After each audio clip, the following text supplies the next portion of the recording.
Ndị be anyị ekene m unu daalụnụ biko huchanụ ntị maka na ihe ukwu mere mkpamkpa mere ihe anya mmiri mere unu n'anya unu fụ ụmụ agbọghọbịa abụọ anụnwa fa abụgolu ndị nwụrụ anwụ fa gabala obodo afụdebe ewee sị na gịnị mefe wee sị na fa gabala hookup runs girls. Hey! Kedu onye kpọọ fa? A sịrị na o nwe ofu nwoke nọ na UK a na-akpọ Andrew Amechi. Ọ na-abịa UK, ọ bịa UK ọ nọla ala Igbo, ọ na-agagharị, ọ na-aga to and fro ifuru ya na-enye ka ọ nọ na ụgbọala ya nye wee sị na ọnya kpọọ fa online wee sị fa bịa na ọ ga-ekwefa nkwa 1 million each nke ọzọ dị oji wee si ọra ka Ghana bịa ihe anụnwa niile bụ gịnị online fa akwụ ya fa wee jee omitie nke dị oji a sị na afịa bụ Afiba nke dị ọcha bụ gịnị Celine. So ihe m na-achọ ịkọla unu bụ ndị nọ na UK gbara ajọ ọkwa unu cheta Upstart Shipping Company ya bụ Delibe bụ ọgafa Obinna bụ nwa ọlụ ya unu n'anya unu fịa o nwekwa ihe nchọ iji ekọwala unu maka ndị nọ na UK fa gbara ajọ mmadụ ya bụ fa na-abụ fa weli mmiri mmadụ fa na-aba ndị ọganyala weli mmiri ụmụ ogbenye fa na-aba ya ka m ji abụ mbịa nsị unu onye ọbụla bibe ndụ ya inene mmadụ anya onye abụ Upstart Company a shipping company a o bezi na UK ndị niile nọ na UK unu ga-agbalụ m asị ele ọ nọ na UK ọ bụ Obinna ya na nna ọrụ ya bụ Delibe falili ngwongwo m worth of £1,000 fabia bulu ngwongwo na-eshipụrụ m fa ebuluketie na-eshipụ ọ na-analụ last year fa wee kọ na anya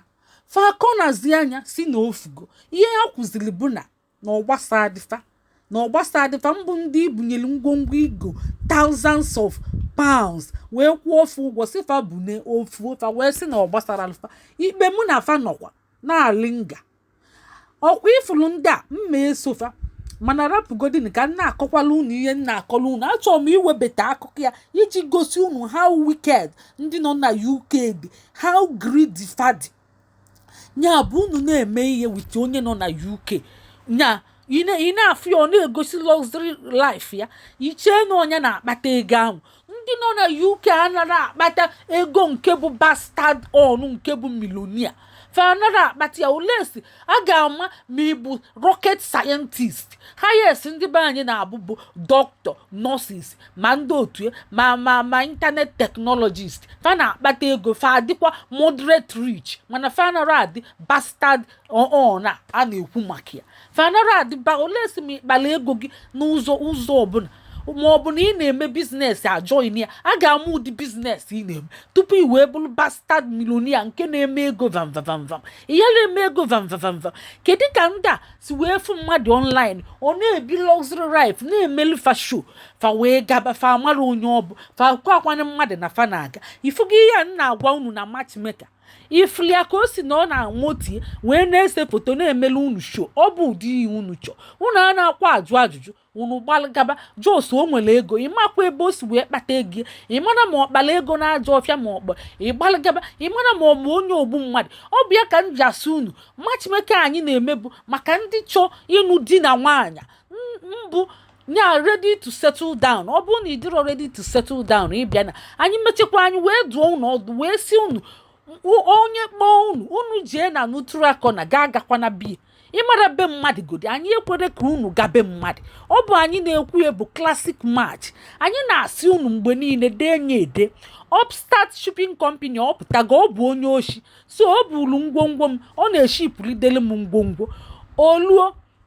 last year o shipụ kọ na anya nya ọ kafa si eme mgbe niile ịtrọst rafanye fa trọst fada ya property nya ọbịa mbụ ishipụ na-abụ ịtrọstụrụ anya ọda ya property ọsịzịa gị na ofugo ọzọ o were ajọ ọnụ so gị ọsị gị na ọ gbasarala ya mana igwe ka jije n'ụzọ ebe m na ya nọ ọ ya na-eli ngwongwo m agwago m so mma egwulie mmiri ọkpọkọla na ifuru ka nọ mbịa dị ebe a Obinna bụ afịa Obinna na-alụli ọlụ na-agbalị odibo Obinna Delibe bụ ihe eji wee mmalụ nwoke ahụ Delibe ọbịa nwe kọmpani a fa nwere branch mana Lagos mana fa na-eli ngwongwo mmadụ maka gịnị failigo ngwongwo m wee nọdụ ya na mana anyị niile nọ na UK mana anaghị anụli ọgụ mana ọ ga-emechi egbu ọnya maka na mụ bụ classic match anyị ga-egwu mmiri ọkpọkọlana ihe nji ebupụtala unu nye bụ gị na onye nọ na UK na-emekọ ihe ọ na-emeli gị show na-egosiche gị luxury life na-egosi gị ụlọ na-egosi gị moto ọ na-akwa egosi gị ebe o si wee kpata ya ịmalị na o nwere ihe dị na nwa akpa ekebili ọnụ nwoke a fa na-eli ihe ndị ụmụ ogbenye ndị enwere akwụkwọ falili ngwongwo fadi too much ka m bịakwa n'ihe a na-akọrọ unu maka ndị runs girls unu kwesịrị ije lụba ọlụ mụọ ọlụ aka na ụkwụ etikwosichara unu nke unu ji gaa na-ehopu na nwoke nwere ofe isi nwaanyị nwere ofe isi ihe nwoke ga-emenwu nwaanyị ga-emenwu ya nwaanyị ga-agụ nwa akwụkwọ ọ bụrụ na ịdịrị ọpọchun na ndị bụ na enwere ego ị ga-ejenwu mụọ ọlụ ị ga-ejenwu gba ọsọ afịa ị ga-ejenwu gbaa mgbele ị ga-ejenwu ọlụ ugbo ị ga-ejenwu ka ọ green gbaa anya mmiri ị ga-ejenwu gwute ji ma ọ bụ akpụ ghee nye na garị na-agba mgbele na-ekpe ekpele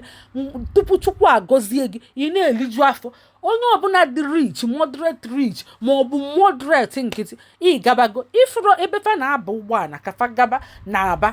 wee si na fa wee luo nwoke wee kuchie fa ncha negodo ụmụasa na mma ndị kwesịrị ịnụ di n'olube dị fa na-amụ nwa na-ekpe udo asịkwa na nke Ghana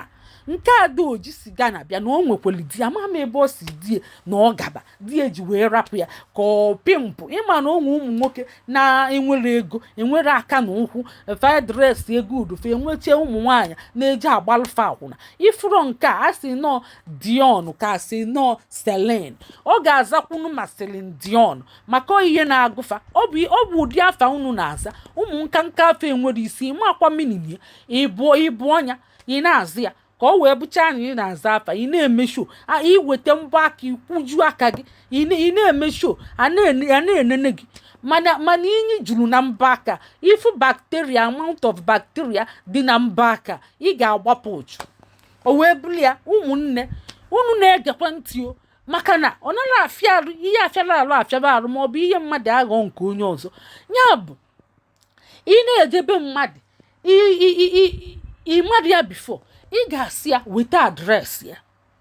kwuo onye ebe ọ bụ ihe agwa mmadụ na-aba ịtọ negodo ụmụasa na-aba eji emefuo na nkịtị fa wee bụrụ ndị nwụrụ anwụ fa agabago obodo afụdebe wee sịkwa na nke a bụkwa Andrew Amechi na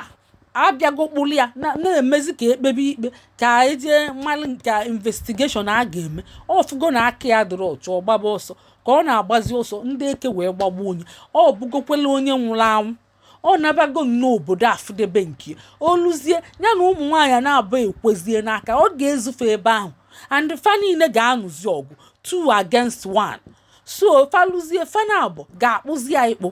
o wee takụtazi anya aja maka na mmadụ ekwesịrị itinye aka n'ihe ọjọọ ikwesịrị ịdị na-agba mbọ a na-agba mbọ ikwesịrị ị na-agba mbọ ị na-etinye ekpele Chukwu a na-agọzi aka ọrụ gị ọ bụrụ izuru ngwongwo mmadụ otu nke Upstart Shipping Company nọ na UK ifuru nọmba fa ihe m na-agwa unu bụ unu kọpịlị nọmba kpọọlụnụ mfa sifa na Igbo anyị abịa Igbo Class World na Classic Match na ajụfa na asịfa kedu ebe ngwongwo m dị na nna akpọfe ebe a fa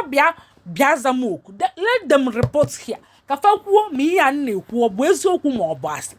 tag ya nfa kpọọ nfa wele na ihe a shi alfa shi anya ebe niile ndị niile nọ na UK ma ndị nọ na be anyị maka na ọ bụrụ na omere n'izu ome n'ọnwa utu ndị na-eli ngwongwo mmadụ ọ bụrụ na agbasara fa ozi ọma obeligodi ọma na ọnya gị ịma na ọnya ya ma nwanne gị na-ebunete gị ihe akụkọ fasị na aka fa adịrị ya na ọ gbasara alfa ọ bụ ihe ya gwa m na ọ gbasara alfa ngwongwo watụrụ thousands of pounds ka mmadụ si na ọ gbasara ya o wee bụrụ mmadụ na-eweli mmiri mmadụ ụmụ ogbenye na-etinye na nke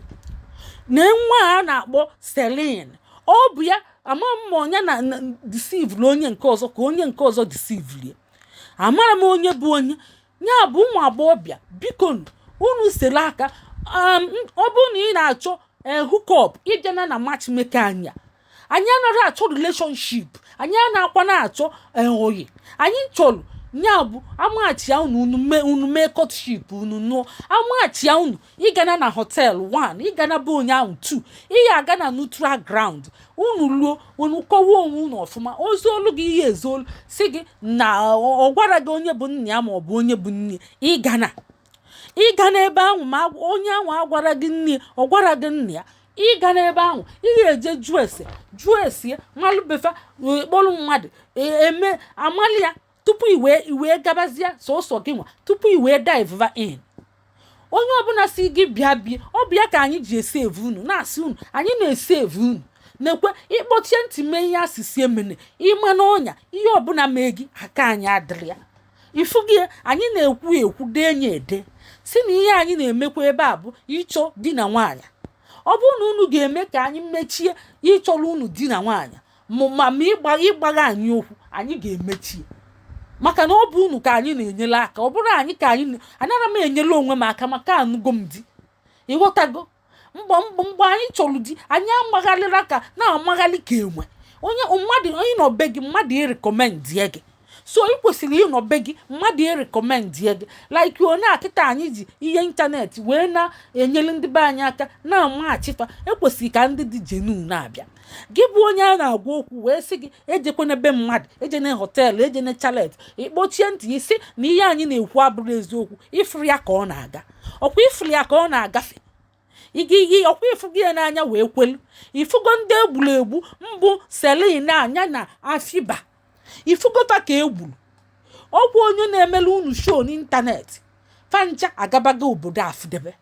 unu shia ihe ka ndị na-amara ka ndị na-ekwere na ọ na-eme maka a na-agwa ntị ma ntị anụ na ekwukete ntị asịsị gbulu egbulu ya na ọnụ ifri fancha wee bụrụ ndụ gbayiri onwe fa nya na oge felure ma nke nwoke ma nke nwaanyị ifugie nya bụ ndụ ya na-atụ ya ụtọ mana ọ chọrọ ịdị na-egbu mmadụ ọ gbaba ọsọ kedu ihe na-agbara ọsọ ma ọ bụrụ na aka gị dị ọcha ọ ikiri ya onwe gị nya bụ ndị be anyị ga na-ewetakwala unu akụkọ ka ọ na-eme unfold unu chee ntị unu chee aka ghọrọ anyị ga-abịakwa ọzọ ndewonu ka emesịa